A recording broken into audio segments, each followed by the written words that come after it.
Hi, I'm Helen. I'm a CNA at a local hospital.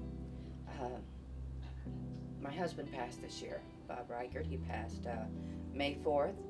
I'm in grieving right now, and I'd like to tell you a little bit about it. It's like something hurt me deep in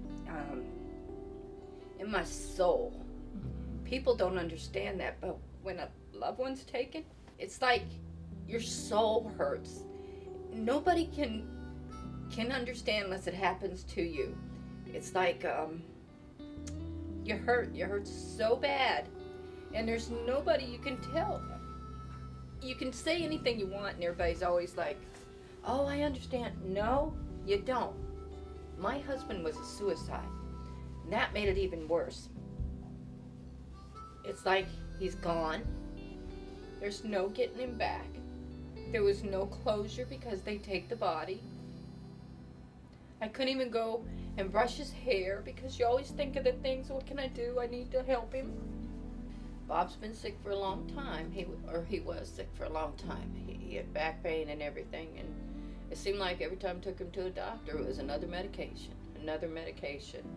And then he heard about a place where he could go and they could fix his sciatic nerve and everything was going to be a lot better. Well, he grabbed it because he wanted to feel better.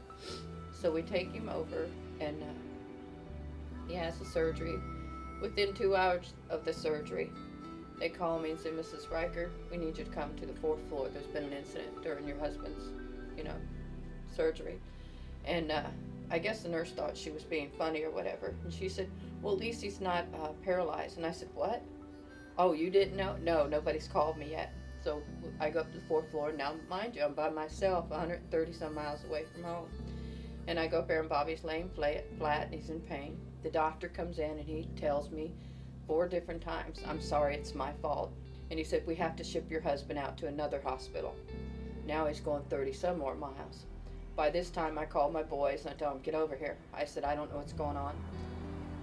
Anyway, he had to lay there. Within that week, Bobby had another surgery.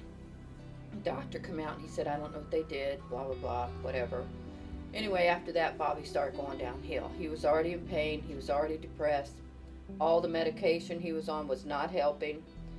Then when they sent him home, I had to leave him there for about 4 days, which hurt me because I had to get back to work.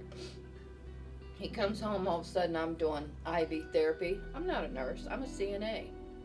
I'm doing IV therapy for about a month. The nurse that comes into the house tells us about, it might make him depressed. And I'm thinking, I don't need him anymore depressed. Bobby starts going downhill. I notice he's starting to stare off. He's starting to say crazy stuff. Matter of fact, one day he was telling me about, he said, Helen, he goes, because I'm not going to be able to support you like I used to. And I said, Bobby, stop, we're okay. And then he said, no, I'm not ever going to be the man I used to be.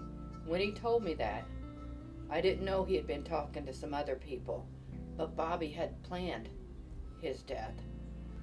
The medication he was on, with doctors putting him on medication, it's like nobody cared. They just wanted to cover up it with medicine, knock him out, or whatever. But try going to work, and you're working all night, you get phone calls from your husband, he's scared.